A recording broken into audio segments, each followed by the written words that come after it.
자, 계속해서 여러분 우리 진도 나가겠습니다. 358쪽 좀 볼까요? 358쪽. 자, 여러분 거기 2번 맨 위에 양도가액이 나옵니다. 그죠? 양가를 1번 자산의 양도가액은 그 자산의 양도 당시의 양도자와 양수자 간의 뭐한가에 실지 거래가 있단다. 그래서 결론 양도처에 뭘로 계산하라고 여러분? 실가. 자, 여러분 그 밑에 양가로 2번은요 보지 마세요. 이거는 여러분이 들어가기가 조금 부담스럽습니다. 그래서 특히 법인세법을 모르면 이 내용을 이해하는데 지장이 많기 때문에 들어가지 마세요. 한 번 시험에 나온 적도 있긴 있습니다만 그건 일회성으로 보시면 될 것 같아요. 이거 들어가려면 여러분 법인세법을 다 설명해야 되면 여러분 어려워. 특히 법인세법은 회계를 알아야 되고 회계를 모르면 법인세를 이해할 수가 없기 때문에 들어가지 마시고요. 자, 3번 취득가액 할게요. 자, 취득가액.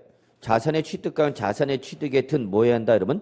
실지 거래가 한다. 그럼 뭐 지금 여러분 결론 지금 제가 얘기하고 싶은 건 뭐냐? 양도가액, 취득가액 다 뭘로 따른다 여러분? 실지 거래가액에 따른다 그랬죠? 그래서 원칙은 뭘로 계산하는 게 원칙이다 여러분? 실지 거래가액입니다.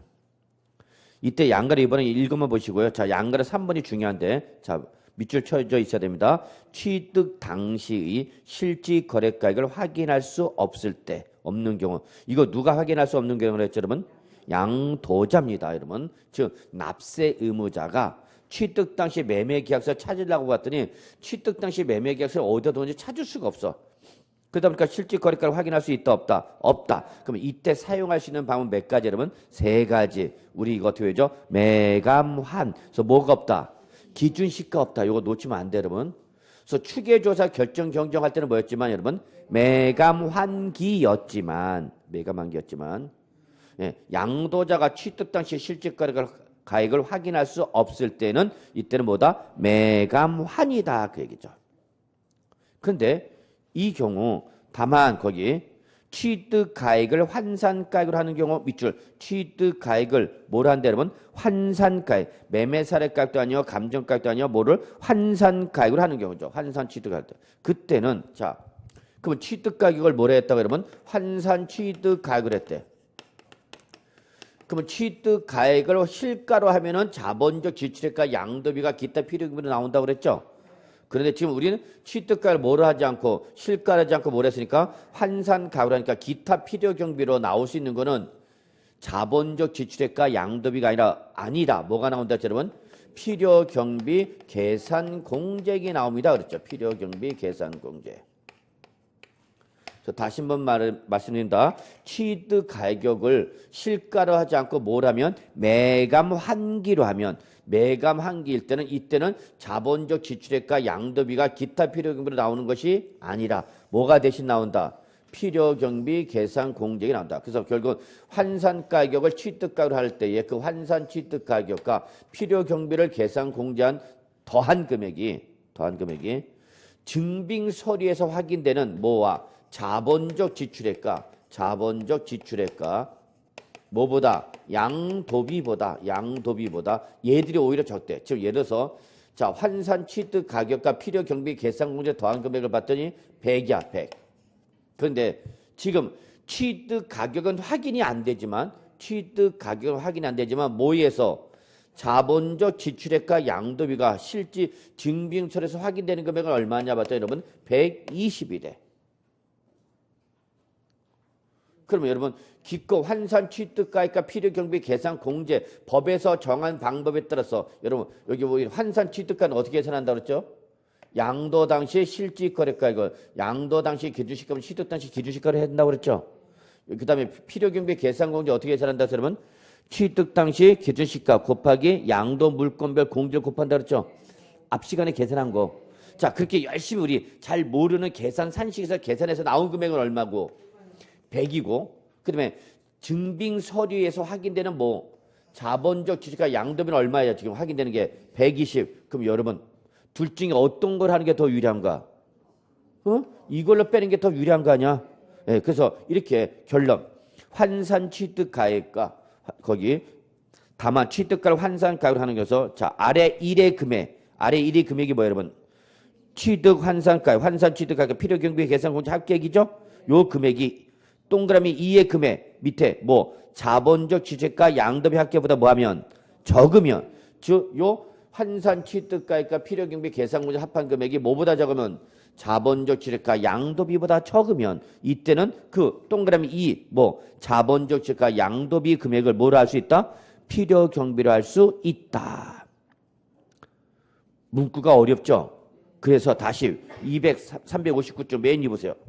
에이 이거의 결론은 환산 가격과 환산 취득 가격과 뭐 필요 경비 계산 공제 더한 금액이 실제 자본적 지출가 양도비 합계보다 뭐하면 적으면 이때는 조금이라도 더 큰 뭐를 실제 자본적 지출가 양도비에 더한 금액을 뭘로 할 수 있다면 필요 경비를 할 수 있다. 그러니까 더 큰 금액으로 뭐하라? 공제하라 그래요. 그래서 이렇게 양도가에서 차감하는 가격은 양도가에서 차감하는 것은 둘 중에 어떤 금액으로 큰 금액으로 빼라 그 얘기죠, 여러분.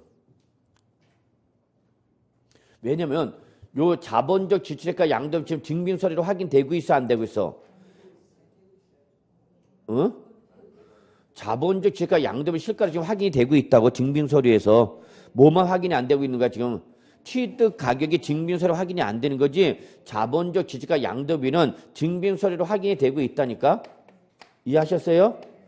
취득 가격은 증빙서류가 안 되지만 자본적 지출과 양도비 증빙서류 확인이 된다고.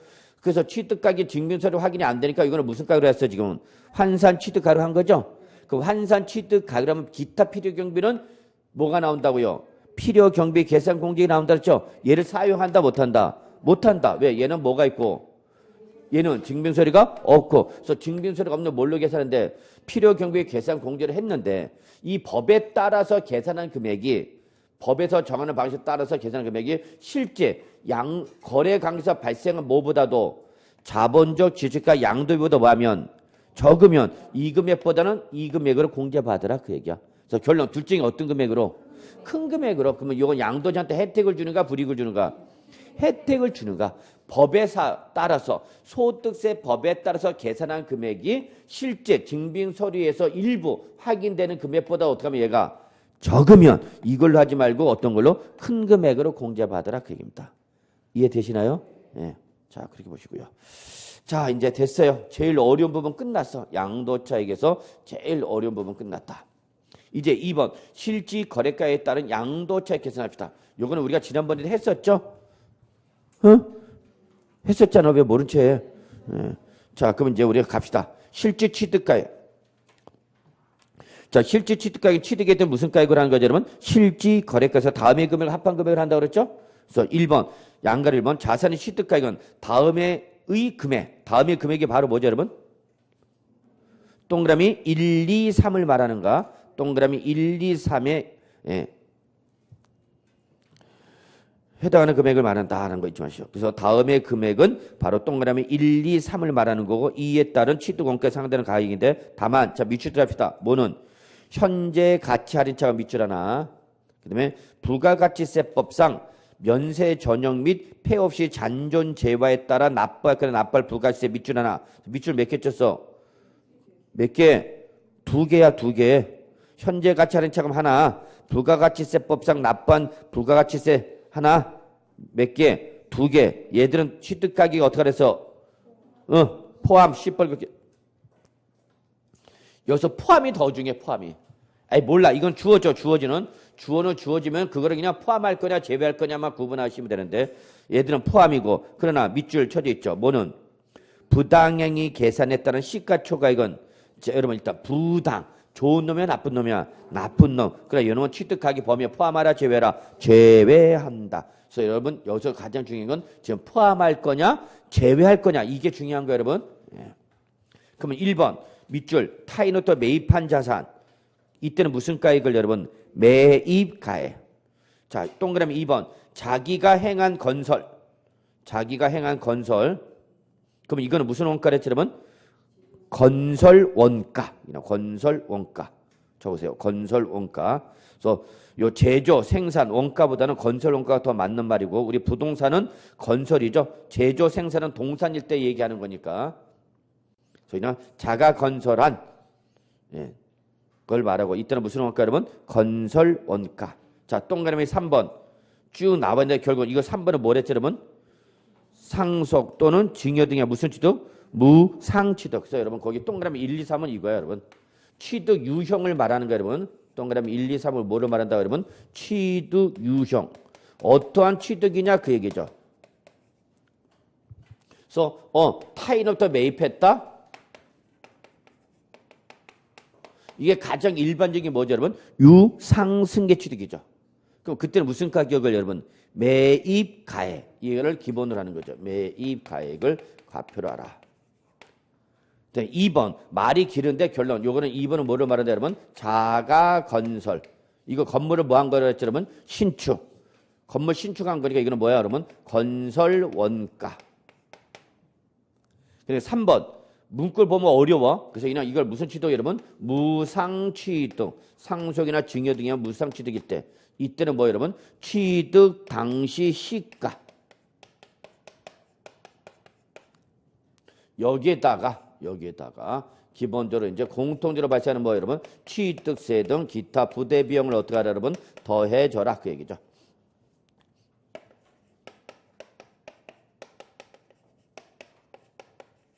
여러분 그럼 동그라미 1, 2, 3은 한 번에 다 나오는가? 셋 중에 하나만 나오는가? 셋 중에 하나만 나오는가? 1, 2, 3이 동시에 나오는 것이 아니라 1번 또는 2번 또는 3번 셋 중에 하나를 골라내요. 너 돈 주고 샀으면 뭐 하는 거고? 매입 가격을 하는 거고 네가 건물을 뭐 했으면 신축했으면 뭘 하는 거고 건설 원가 상속이나 증여를 받았으면 뭐를 취득당 시가 이거를 기본으로 하고 여기다가 뭘 더하라? 취득세 등 기타 취득하는 과정에서 발생한 무슨 비용을 부대 비용을 다 뭐하라 여러분? 더하라 그 얘기죠. 그래서 요걸 보시고요. 이해하시나요? 그래서 취득의 유형에 따라서 셋 중에 하나를 골라라 그 얘기죠. 셋 중에 하나를 골라라. 자 2번 보죠. 양가리 2번 맨 밑에 양가리 2번. 자 여기는 밑줄 취득에 관한 쟁송. 밑줄 취득에 관한 쟁송. 취득할 때 뭐가 발생해서 비용이 발생했죠. 소송이 발생한 거죠. 죄송합니다. 소송, 취득에 관한 쟁송. 자, 그럼 그 소유권 등을 확보하기 위하여 직접 소요된 자 뭐가 있다면 소송 비용이나 화해 비용 등이 금액 밑줄. 그럼 이거 필요금을 잡는다 안 잡는다? 잡는다. 실제 취득가를 잡으라고요. 취득할 때 소유권과 관련돼서 뭐가 발생해서 법정 분쟁이 발생해서 그래서 재판이 걸린 거죠. 그 재판 걸리면 누구 써야 돼? 변호사. 그 변호사들한테 준 돈 다 얼른 잡아라는 얘기야. 취득 가격에 잡아라 그 얘기죠. 근데 그 다음에 나오는 말이 중요해. 그런데 그 지출한 연도에 각 소득 금액 여기서 각 소득 금액 계산 뭐라 그랬죠 여러분? 종합소득세. 종합소득세 계산할 때 필요경비에 산입한 거는 포함하래 제외래. 왜 제외하는가?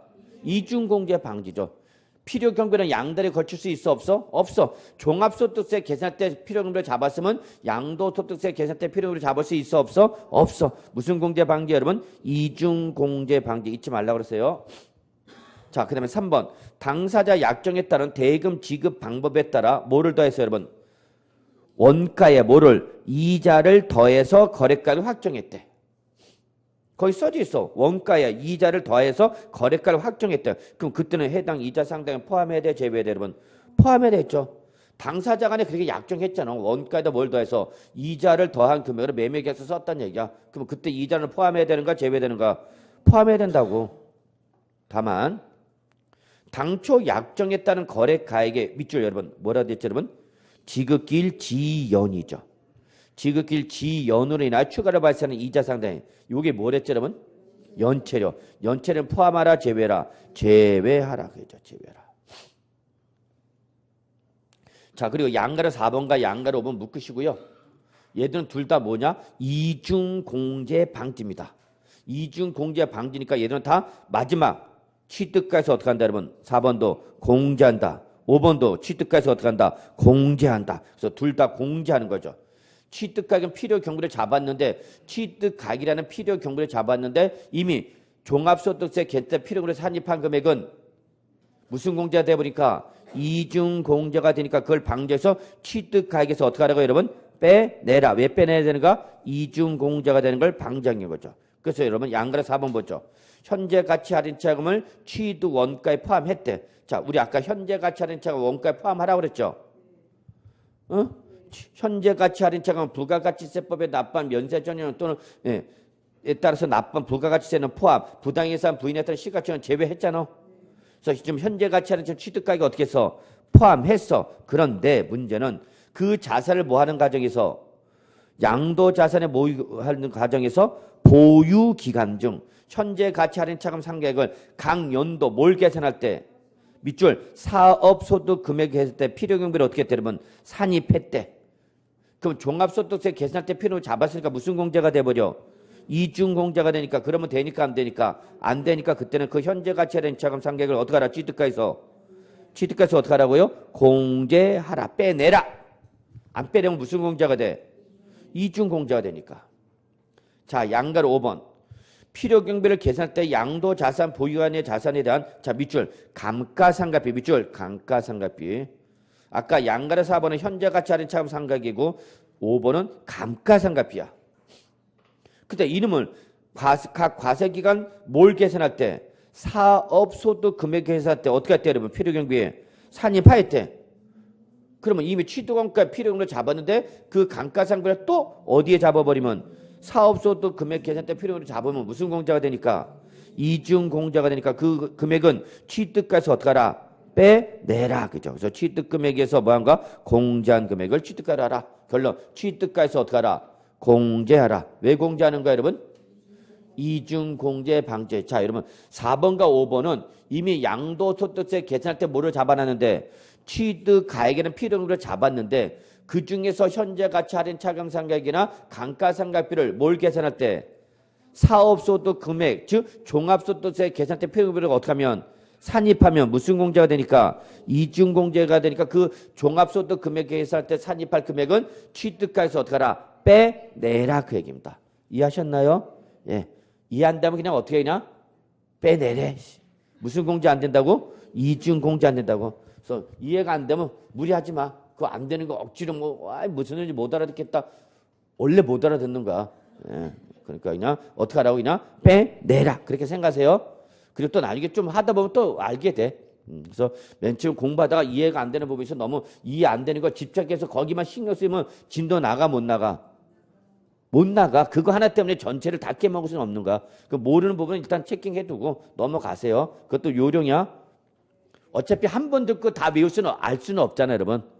어? 우리 전 벌써 몇 번째야? 3번째인데 지금 못 알아듣고 있는데 한 번 듣고 다 알아들으면 우리가 1년 내내 공부할 필요가 없지. 그래 안 그려? 그래요. 그래서 제가 지금 얘기하고 싶은 건 공부하다 보면 특정 부분에 이해가 안 되는 부분이 있다. 그럼 그거 너무 스트레스 받지 말고 어떻게 하라는 얘기야? 넘어가. 안 되면 안 되는 대로. 그럼 나중에 또 뭐 하다 보면 되돌아오다 보면 알 수가 있어요, 여러분. 이해하셨죠? 예. 그 안 되는 걸 자꾸 인상 쓰고 쳐다봐야 도움 안 된다고. 자, 넘어갑시다. 이제 어디로 간다, 여러분? 자본적 취득합시다. 자본적 취득은 이제 뭐 하는 단계에서 발생한 비용이죠, 여러분? 보유 단계에서 발생한 거죠. 우리 취득가액은 무슨 단계에서 발생한 거예요, 여러분? 취득 단계. 네. 자, 그럼 보유 단계에서 자본적 취득합시다. 자, 자본적 지출에부터 뭐가 있어야 된다고 했죠, 여러분? 지출 증명서를 보관해야 된다고 그랬죠? 이때 지출 증명서에는 바로 네 가지가 있죠, 여러분. 소득세법이나 법인세법에 따른 밑줄, 계산서 밑줄 하나 써있죠. 또는 부가치세법에 따른 여러분? 세금 계산서. 또는 여신전문 금융업법에 따른 여러분? 신용카드 매출전표 밑줄 쳐져 있죠. 또 소득세법상 밑줄 현금 영수증. 요 네 가지가 우리 세법에서 인정하는 법정 증명서류다는 얘기야. 이걸 우리는 적격 증명서류라고도 합니다. 자, 이거를 뭐하거나 수치 보관하거나 또는 실제 지출 사실이 모의해서 금융거래 증명서류에서 어떻게 한대 여러분? 확인된대. 이건 뭐야 여러분? 은행 계좌통을 통해서 확인할 수 있다는 얘기죠? 제일 좋은 방법은 바로 이겁니다. 그래서 현금을 달라. 그럼 현금 준다. 그 대신 뭘로? 계좌 이체하는 게 제일 좋은 거야. 계좌 이체는 기록이 남아있어 안 남아있어? 남아있거든요. 그러니까 내가 굳이 증명서 수치 보관할 필요가 없어. 왜냐면 우리가 서류를 보관해도 이게 어디다 언제 잊어버릴지 모르잖아요, 여러분. 그래 안 그래요? 그래요. 저희 집은 맨날 하루에다 행주 찾아서 3번 이상을 찾습니다. 행주를. 맨날 나보고 행주 어디다 뒀냐. 그걸 내가 뒀냐. 근데 수시로 까먹는 거야. 우리가 몇 년 전까지 찾을 수 있다는 건 무리하는 거죠. 예. 이럴 때 가장 좋은 거는 저희가 입장에서는 저는 무조건 계좌 이체입니다. 저는 무조건 계좌 시켜요. 그럼 남아있어 안 남아있어? 남아있어. 이건 빼도 박도 못해. 누가 뭐래도 인정이 되는 거니까. 그래서 세무서에서도 가장 인정되는 게 계좌이체입니다. 자, 보시면 되겠고요. 그러면 양가 1번. 자본적 지출에 대한 정의가 바로 양가 1번이에요, 여러분. 자, 해당 자산의 밑줄 여러분 뭐죠, 여러분? 내용연수 연장 밑줄 또는 가치의 현실적 증가 밑줄. 이게 자본적 지출액을 나타내는 가장 중요한 키워드랬죠, 여러분? 예. 자, 이러한 것을 증가시켜서 지출한 뭐예요, 여러분? 수선비. 자, 그래서 여러분 내용연수 연장 또는 가치의 현실적 증가. 이 말이 나오면 뭐예요, 여러분? 자본적 지출액. 그럼 이 자본적 지출액과 대응되는 게 뭐랬죠, 여러분? 수익적 지출액. 그럼 수익적 지출액은 필요금으로 인정해준다, 안 해준다? 안 해준다 그랬죠. 자본적 지출액만 필요금으로 인정해주고 수익적 지출액은 필요금으로 인정해줘, 안 해줘? 안 해줘. 꼭 체킹해 두라고 그랬죠. 자, 그럼 이때 수익적 지출액을 다른 말로 뭐라 표현하냐? 해당 자산의 여러분 뭐 용도병, 죄송합니다. 요 수익적 지출액은 당해 자산의 여러분 뭐 현상 유지 또는 원상 회복 이거와 관련된 수선비. 요거를 바로 뭐라 그러고 여러분? 수익적 지출액이라 하고, 이러한 수익적 지출액은 필요 경비로 공제받을 수 있다 없다? 없다 그거죠. 뭐만 인정해 준다고요? 자본적 지출액만 인정해 준다 그거죠. 자, 그 다음에 양가를 2번 보죠. 양도 자산을 취득하는 쟁송이 있는 경우에 그 소유권을 확보하기 위하여 직접 소유된 소송비용 밑줄. 여기는 뭐죠? 취득한 후 그랬죠. 그러니까 무슨 단계 얘기는? 보유 단계. 그래서 보유 단계에서 소송이 발생해서 소송 비용이 발생했던 필요금으로 잡아라, 잡지 마라? 잡아라. 단 역시 그 지출한 연도 뭘 계산할 때? 각 소득 금액 계산, 종합소득세 계산 때 필요금에 산입한 거는 포함해야 돼, 제외해야 돼? 제외되겠죠, 제외. 자, 양가를 3번. 요건 아직 시험에 안 나왔어요. 예. 최근에 신설된 지 얼마 안 됐기 때문에. 자, 공익사업이나 토지 등의 취득 및 보상에 관한 법률이나 그 밖의 법률에 따라 토지 등이, 자, 밑줄 뭐에 됐다면 협의 매수 또는 수용. 밑줄 협의 매수 또는 수용. 그럼 여러분 여기 협의 매수나 수용은 자발주의양도예요, 강제주의양도예요? 강제주의양도예요. 그래서 비록 내가 강제적으로 양도 당했지만, 수용 당했지만 우리는 뭘 받고 나오죠, 여러분? 보상금. 근데 보상금이라는 게 돈이라는 게 주는 사람과 받는 사람 입장이 같아 달라? 다르죠. 받는 이 사람은 어떻게 하고 적게 느끼는 거고 주는 사람은 많이 주는 것 같이 보이는 거거든요. 그러니까 토지 수용 당하고 난 뭘 받았는데? 보상을 받는데 이 보상금이 택도 없이 적다는 얘기야. 그럼 나는 어떻게 할 수밖에 없어? 소송을 거래해, 소송. 더 달라! 그래서 거기 뭐야, 여러분? 보상금의 증액과 관련하여 뭐가 발생해서 소송 비용이나 화해 비용이 발생했대. 그러면 이거는 당연히 필요금으로 잡아라, 못 잡아라? 잡아라. 더 달라고 소송하는 바람에 들어간 비용이니까 잡아야 돼, 안 잡아야 돼? 잡아야 되죠. 단 역시 그 지출 연도의 각소득 금액 계산할 때 필요경비 산입한 금액은 포함해야 돼, 제외해야 돼? 제외되죠. 제외 안 하면 무슨 공제가 되니까? 이중공제. 근데 이때에 그 소송 비용 등의 금액은 밑줄 뭐를 한도로 한다? 증액 보상금을 한도라 그래. 자, 이게 무슨 말인지 봅시다. 제 토지가 여러분 수용을 당했어요. 수용당하니까 누구한테 넘어갔어? 공공사업 시행자에 넘어갔겠죠. 그리고 토지를 넘겨준 데까지 나는 뭘 받아? 보상을 받죠. 보상금. 근데 이 보상금이 토지를 수용당한 사람처럼 크다, 작다? 적다. 너무 택도 없다는 얘기야. 그래서 이 보상금 뭐 해달라고? 뭐 해달라고? 증액해달라고 뭘 걸어서? 소송 걸었다고, 소송. 그럼 그 증액과 관련된 소송 비용이 있다면 이 소송 비용도 이 보상금을 받기 위해서 들어간 돈이니까 필요금으로 잡아라, 잡지 마라? 잡아라, 그 얘기야, 잡아라. 그런데 이때 이 소송 비용을 무제한으로 인정해 주는 것은 아니고, 그래서 소송이 걸어갖고 증액된 비용이 있으면 거기에 나오는 것처럼 뭐를? 증액된 보상금을 한도로 해서만 잡아라. 증액된 보상금을 한도로 해서 필요 경비로 잡아라, 그 얘기입니다. 자, 보상금을 얼마 받았냐? 3억 원을 받았어요. 얼마 받았어요, 여러분? 3억. 근데 나는 이 3억 받은 게 마음에 드는가 안 드는가? 안 들어. 그래서 더 달라고 뭐 했어? 소송. 그럼 소송하려면 누가 들어가야 돼? 변호사. 그래서 소송 비용 얼마 들어갔냐? 5천만 원 들어갔어, 5천만 원. 그래서 변호사 비용 얼마 들었다고? 5천만 원. 그래서 드디어 승소했어. 승소를 해갖고 보상을 더 증액된 거죠. 얼마 증액됐냐? 3천만 원 증액됐어. 얼마? 3천만 원. 그럼 비용은 얼마 쳐들어가고? 5천만 쳐들어가서 더 받은 돈은 얼마 지금?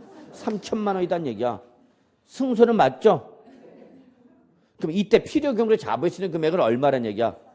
어? 비용은 얼마 들어갔지만 5천만 원 들어갔지만 그로 인해서 증액된 보상금 얼마다고? 3천만 원이라고. 그럼 얼마만 잡으라고? 3천만 원만 잡으라는 얘기야. 이해하셨어요? 그래서 증액된 보상금을 한도로 해서 요 필요 경비를 인정해 주겠다 그 얘기입니다. 이해하셨어요? 예. 만약에 전액 인정해 주면 어떻게 되는 일일까? 왜 5천만 원 다 인정 안 해 줄까? 증액된 양도가액은 얼마고?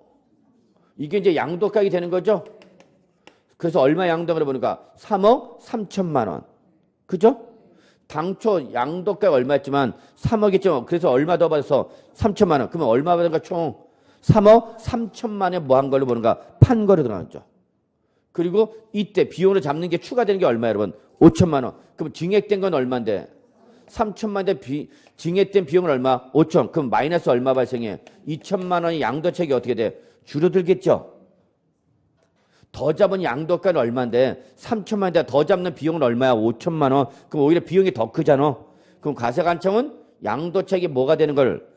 줄어드는 거를 인정을 못하겠다 그래요. 그러니까 너 요거 인정해 줄게. 인정해 주는데 뭐를 한도로만? 증액된 것을 한도로만. 그러면 결국 얘는 증액된 금액 얼마고? 3천만 원. 비용도 얼마고? 3천만 원 잡으니까 양도책은 영향을 미쳐 안 미쳐? 안 미치는 거죠. 이해하시나요? 양도가도 얼마 증가됐고 3천만 원. 비용도 3천만 원. 그러니까 쌤쌤이 되는 거죠. 이해하셨어요? 네, 그 얘기입니다, 여러분. 그래서 자, 증액과 관련된 소송 비용이 있다면 필요로 잡아라, 잡지 마라. 잡아라. 인정해 주겠다. 단 뭐를 한도로 한다? 증액된 보상금을 한도로 해서만 필요 경비로 잡아라 그 얘기입니다. 이해하셨어요? 자, 양가로 4번. 자, 시험에 가장 전통적인 것이 바로 양가로 4번이죠. 뭐죠, 여러분? 양도자산 뭐예요, 여러분? 용도 변경 계량 이용필. 그 유명한 뭐죠, 여러분? 용계리죠, 용계리. 그래서 여러분, 용계리. 특히 이용편이가 아주 중요하다고 그랬죠, 여러분? 예. 자, 그 다음에 여러분, 양가로 5번, 6번, 7번에 동그라미 1번까지 묶으시고요. 자, 요게 뭐죠, 여러분? 공과금입니다. 그랬죠? 공과금. 그래서 양가로 5번 뭐예요, 여러분? 개발 부담금. 양가로 6번은 뭐예요, 여러분? 재건축 부담금. 7번의 동그라미 1번은 뭐예요, 여러분? 수익자 부담금. 그래서 숫자가 다 뭘로 끝났어요, 여러분? 부담금. 자, 이거는 법률에서 강제적 부과는 뭐기 때문에 공과금이기 때문에 필요금을 인정해준다, 안 해준다? 해준다 그랬죠. 자, 나머지 여러분 2번, 3번, 4번, 5번 묶으시고요. 하나같이 다 뭐죠, 여러분? 이용 편의를 위하여 지출한 비용입니다. 그렇죠? 그럼 이용 편의 용도 변경 계량 이용 편의 용가리 무슨 비용이야? 자본적 지출액이죠. 그래서 뒤에 나오는 거 외우지 않으셔도 돼요, 여러분. 그래서 토지 이용 편의 이게 끝난 거야. 그 뒤에 나오는 장애, 철거 비용 이런 거 외우지 않으셔도 된다고요. 3번 토지 이용 편의 용가리 그러니까 뒤에 나오는 토지의 도로를 신설한 게 그 시설비 이거 외울 필요는 없다. 4번 또 역시 토지 이용 편의 그러니까 뒤에 나오는 거 붙을 거 외울 필요 있어 없어? 없어. 자, 그다음에 사방사업 소요 비용 이런 것도 다 자본적 지출액을 인정해 준다는 거죠. 자, 그다음에 양도비 갑시다. 양도비 양가로 1번 보세요. 자산을 뭐하기 하여 양도하기 위하여 직접 지출한 비용. 이게 바로 양도비에 대한 뭐랬죠, 여러분? 정의입니다. 그랬죠? 다만 이때 이렇게 양도하기 위하여 직접 지출한 비용인데 역시 얘도 뭐가 있어야 돼? 증명서류 확인돼야 돼, 안 돼야 돼? 돼야 되는 거죠? 그래서 증명서류가 확인되거나 금융거래 증명서류에서 확인될 때만 인정되는 거죠. 자, 이러한 양가로 1번 양도비에 대응되는 것이 바로 거기 동그라미 1번 양도소득세 과세표준 신고서 작성비용이라든지 계약서 작성비용 2번 공증비용 인지대 소개비 자 3번 매매 계약에 따른 인도 의무를 이행하기 위하여 양도자가 지출하는 명도비용 자 기타 유아 유산 비용이죠 자, 그다음에 양가로 2번은 여러분 외울 필요 없다 그랬죠, 여러분? 증권거래세는 외우실 필요 없고요. 자, 3번 갑시다. 자, 요거는 실무 나가면 일어납니다 그랬죠? 밑줄 토지나 건물을 취득함에 있어서, 즉 부동산을 취득함에 있어서 매입한 뭐를 국민주택 채권이나 토지 개발 채권을 뭐 만기 전에 양도하면서 발생한 뭐가 있다면 매각 차손이 있다면 이거 필요로 잡을 수 있다 없다? 있다 그 얘기죠. 실무 나가면 발생한다고 그랬죠. 다만 이때에 이 매각 차손 중에서 금융기관 외의 자 누구랬어요 여러분?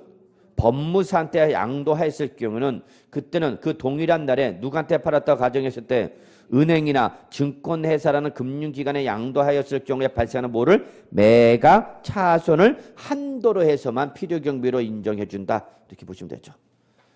됐나요? 예, 됐어요. 고생들 하셨어요.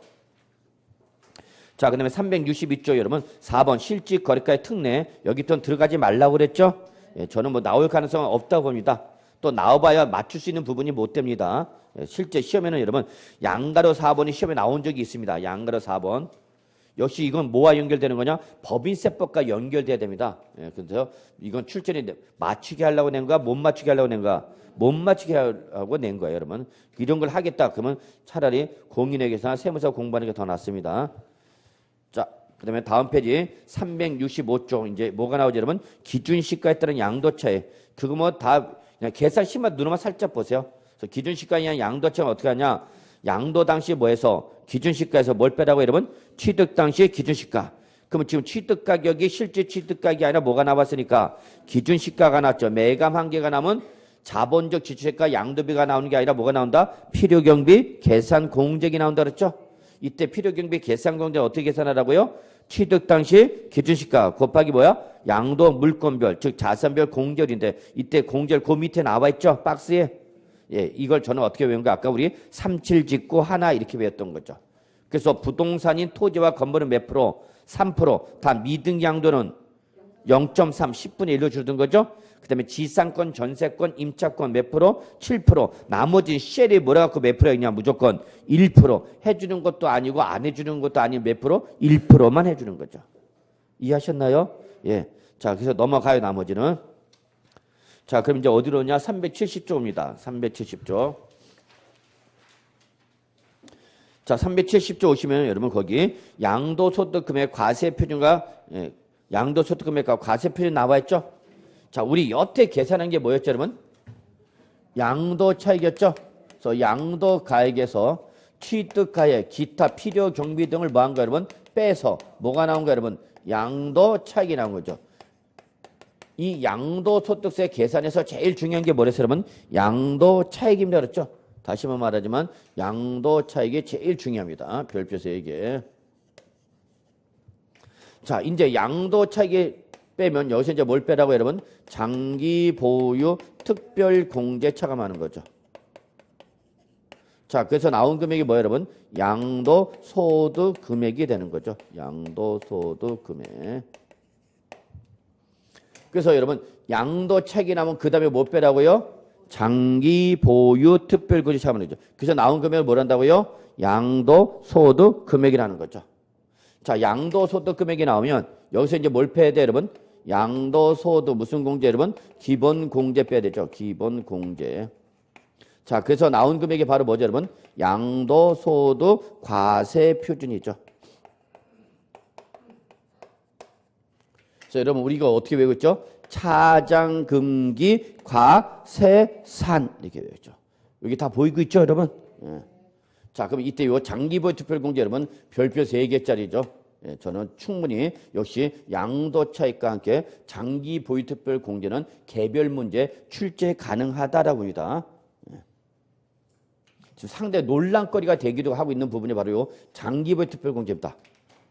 이거는 비싼 주택일수록 강남 뭐 압구정동 뭐 대치동 이런 뭐 20억짜리 30억짜리 40억짜리 이런 아파트 팔면서도 양도소득세를 적게 내는 것 중에 하나가 바로 요것 때문에 그런 거죠.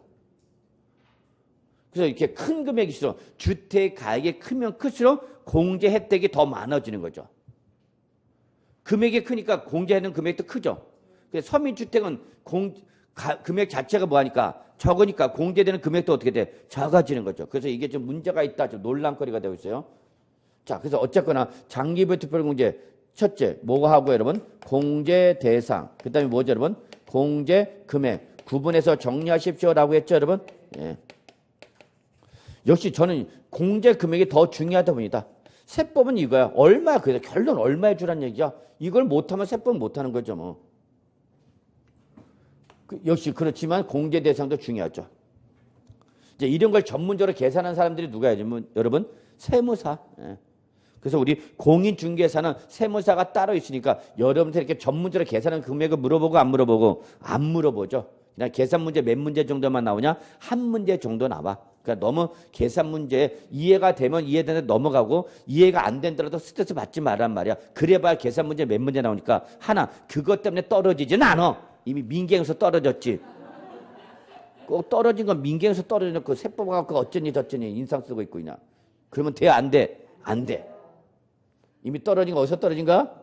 민경에 떨어진가? 헐참네. 그렇잖아.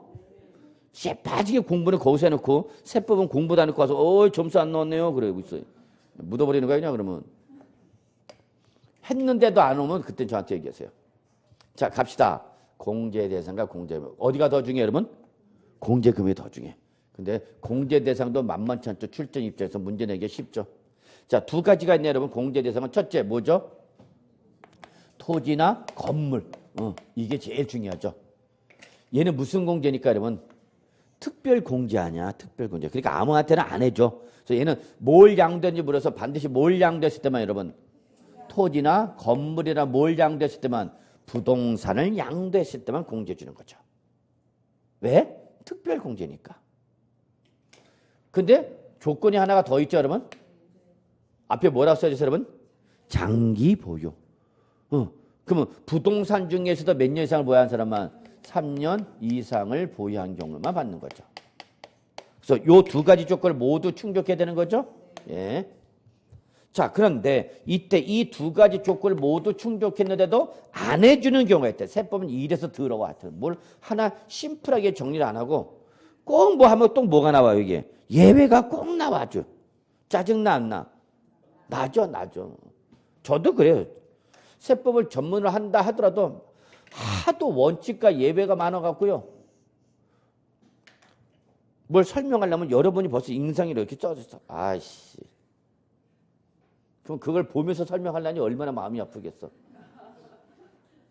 그냥 빵긋빵긋 웃어가야 나도 그냥 신나게 해설할 텐데, 설명할 텐데 그냥 이렇게 돼 있어. 그럼 이걸 보면서 강의를 하려고 그러니 말도 잘 안 나와요. 말도 잘 안 나와요. 무서워서. 나도 집에 가고 싶어 그러면 여러분만 집에 가고 싶은 게 아니라 그죠? 그래서 3년 이상 보유한 뭐 여러분 부동산. 근데 이 요건 충족해도 안 해주는 경우가 있대. 첫째 그 책을 잠깐 보죠. 양도세 우리 제일 나쁜 건 누구야? 그죠? 죽으나 사나 제일 나쁜 건 누구야? 미등양도. 이 스키 걸리기만 해봐 아주. 아직 한 번도 못 봤죠 여러분? 예. 나중에 보게 될 거야 실무 나가면. 그래서 몇 프로 적용돼서 70%가 적용되는 미등양도에 때는 모두 안 해준다. 장기 보유 특별공제 안 했죠. 자 올해 개정된 게 이거죠. 조정 대상지역의 몇 주택자는 여러분 2주택 이상자는 누진세에다가 무슨 과세야 여러분? 할증과세 10% 또는 몇 프로? 20% 할증과세가 되는 조정 대상지역 내 뭐 다주택자들 얘들은 해준다 안 해준다? 안 해주는 거죠. 예, 제외한다. 지금 제가 이게 무슨 소리인지 모르겠다. 그럼 이분은 세율이 아직 정리가 안 되신 거죠. 세율이. 자, 그 다음에 두 번째가 여러분 바로 요거죠. 뭐야? 조합원 입주권. 조합원 입주권. 여러분 제가 요거는 양도소득세 과세 대상 할 때도 조합원 입주권을 뭐로 본다고 했죠? 우리는 예, 주택으로 본다고 그랬죠. 주택으로 봅니다. 그래서 여러분 조합원 입주권을 장기보유 특별히 공제해 주는 것은 단순히 권리로서 장기보유 특별히 공제해 주는 것이 아니라요. 뭘 양도한 걸로 봐서 주택을 양도한 걸로 보니까 뭐죠 여러분? 부동산. 그러니까 바로 조합원 입주권도 장기보유 특별히 공제 받을 수 있다 없다? 있다. 근데 조건이 있죠 여러분. 뭐로서? 조합원으로서 취득했을 때만. 조합원으로서 취득했다면 장기보유 특별 공제 받을 수가 있고 뭐로? 조합원으로부터 취득했을 때는 장기보유 특별 공제 받을 수 있어 없어? 없죠. 여기서 문구를 잘 보셔죠. 으로서 취득, 으로부터 취득. 으로부터 취득은 누굴 말하는 거고 여러분? 승계조합원. 그래서 승계조합원이 양도하는 조합원 입주권은 장기보유 특별 공제 해줘 안 해줘? 안 해주는 거죠. 안 해주는 거죠.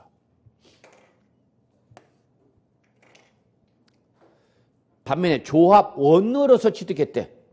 이건 누구를 말하는 거죠, 여러분? 당초 조합원. 누구예요, 여러분? 원조합원. 자, 내가 주택을 갖고 있는데 이 주택이 재개발, 재건축 대상이 된 거야. 그래서 그 조합원을 참여함으로써 뭘 받아서? 입주권을 받은 거죠. 근데 입주권을 받기는 받았는데 얘네가 추가 납부금을 부담하면서까지 들어갈 여력이 있어 없어? 없어. 그러면 딱지만 받지 실제 난 입주할 경제적 능력이 없다는 얘기야. 이럴 때 바로 여러분이 나타난 거죠. 공인중개사가 나타났고 외쳐야죠. 뭐라고 외쳐? 딱지 팔어. 그런 거죠. 그럼 이때 요 조합원이 양도하는 조합원 입주권은 장기보유 특별 공제 해주겠다 안 해주겠다? 해주겠다. 근데 그걸 산 사람이 취득한 조합원이 또 역시 뭐 해버리면 양도하면 이때는 해준다 안 해준다? 안 해준다. 그러니까 누구만 해준다? 원 조합원 딱 몇 번만? 한 번만 해주는 거야. 그런데 중요한 건 이거죠. 얘는 지금 주택을 양도한 걸 보는 거죠. 입주권에서 양도한 것이 아니라 주택을 양도한 걸 보기 때문에 주택으로서 보유한 기간에 한해서 양도 차이기 때문에 얘는 관리처분 계획 인가전 또는 사업계획 승인 인가전 뭘 한정한다 여러분? 양도 차익을 한정한다라는 걸 여러분 같이 한꺼번에 정리합시다. 그래서 얘는 양도 차익 전액에 대해서 장기 보유 특별 공제 준 것은 아니다. 뭘 한정한다 여러분? 관리처분 계획 인가나 또는 빈지 및 소규모 주택 정비에 관한 특례법에 따르면 바로 그 사업계획 승인 인가전에 사업계획 승인 인가전에 여러분 어디 보시냐면은 거기 공제 금액에 있죠 여러분? 3번 사업시행 계획 인가네. 사업시행 계획 에이 헷갈려.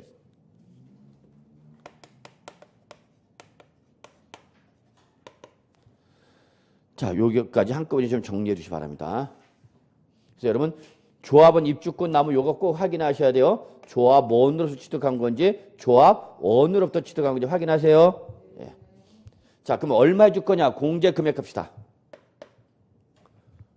자, 공제 대상이다. 그럼 얼마 공제 줄 거냐 해야 되겠죠. 그럼 여러분 요 장기 보유 특별 공제를 어떻게 계산한다고요? 양도 차익 곱하기 뭐죠 여러분? 보유 기간에 따른 뭐로? 공제율을 곱하는 거죠. 보유 기간에 따른 공제율을 곱한다. 그래서 여기 공제 금액은 뭐 곱하기?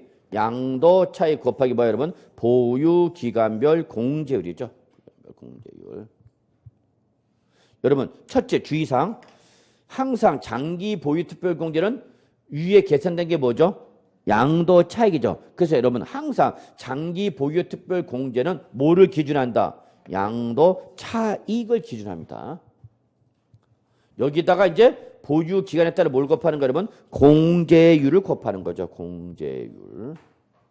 근데 이때 이 공제율은 두 가지로 나눠지죠.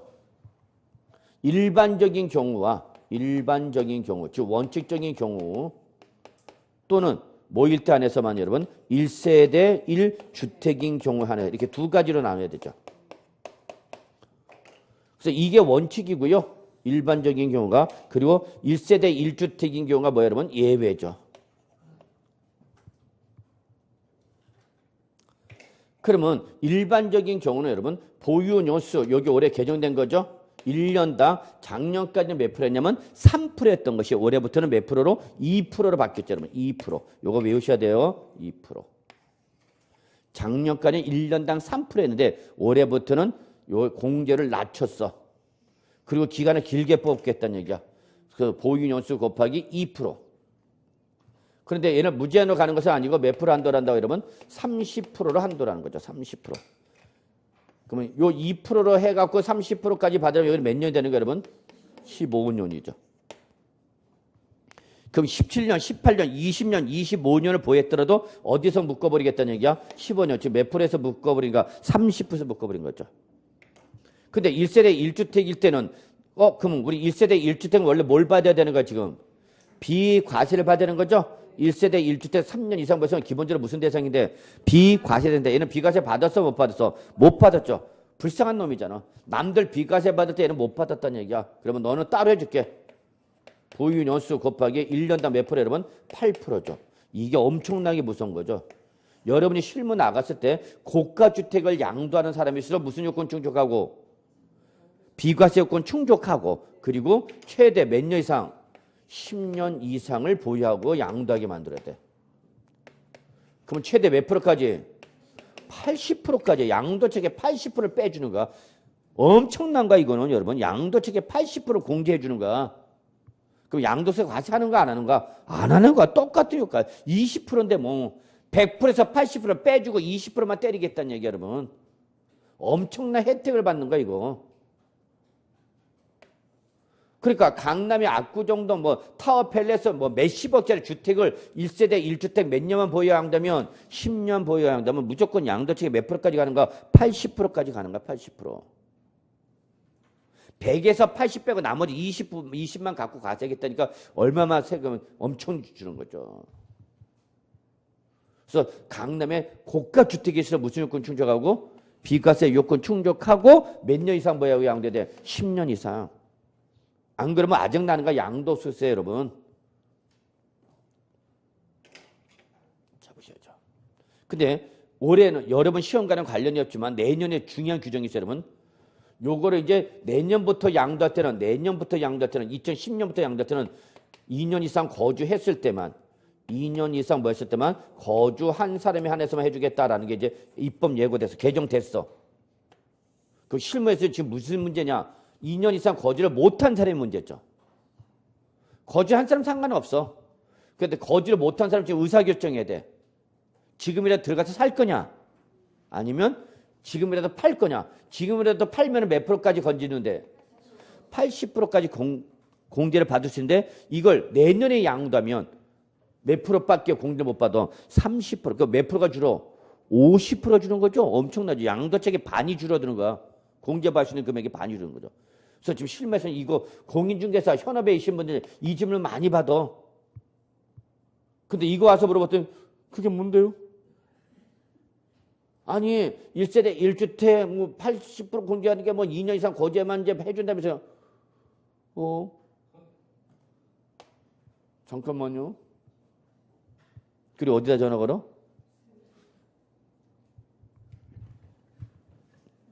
네. 거래하는 세무사한테 전화 걸겠죠? 세무사 사무장한테 물은 거 사무장도 알아 몰라? 몰라요. 걔는 여러분 사무장은 여러분 참 오해를 하는 분이 계세요. 사무장은 몸으로 때우시는 분들이야. 그냥 왔다 갔다 하고 서로 왔다 들고 하는 사람들이지 그 사람들이 하는 게 아니야. 그 사무장이 받겠죠? 영업해야 되니까. 사무장 글쎄요. 세무사님 또 알아보고 전화 드릴게요. 자, 요거 꼭 좀 잡으시고요. 자, 그다음에 여러분 372조 보유기간 계산이 있네 여러분.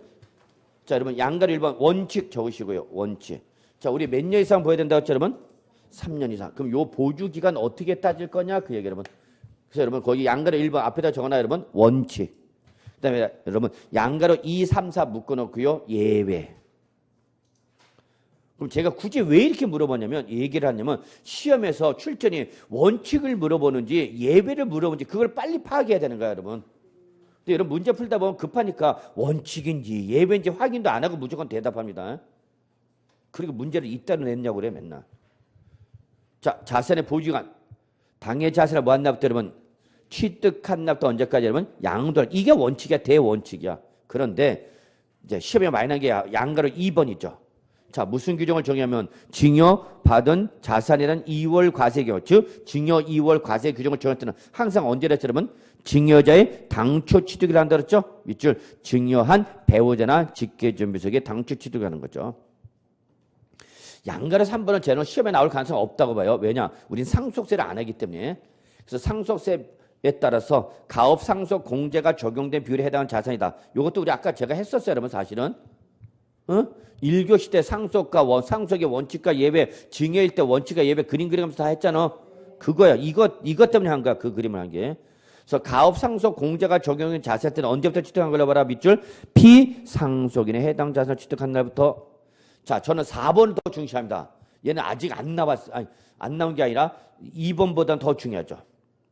자, 여러분 여기 보시면은 잠깐 여기 어디 갔어? 조합원 입주권 양도했다. 근데 그러면 누가 양도해야 된다, 여러분? 조합원에서 취득한 걸 양도해야 된다 그랬죠? 누가 양도할 때? 원조합원. 근데 원조합원이 양도하면 장기 보유 특별 공제를 해주는데 양도차익 전에 공제를 해주는 것이 아니라 뭐 해야 한다? 관리처분 계획 인가전 양도차를 한정한다 그랬죠? 그러면 이때 이 관리처분 계획 인가전 양도차익 보주 기간 어떻게 따질 거냐 그 얘기야.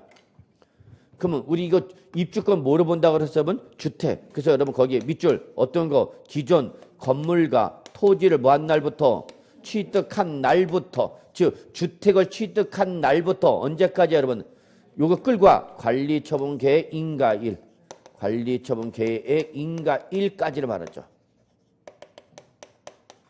또는 사업시행 계획 인가일까지 끌고 오면 되는 거죠. 이걸 출제는 살짝 뭐로 바꿔? 양도일 이렇게 말을 바꿀 수 있어. 그래서 관리처분 계획 인가부터 양도일까지 슬쩍 말을 바꿀 수 있으니까 주의하라. 자, 일단 이번 시간은 여기까지 하고요. 조금 쉬죠.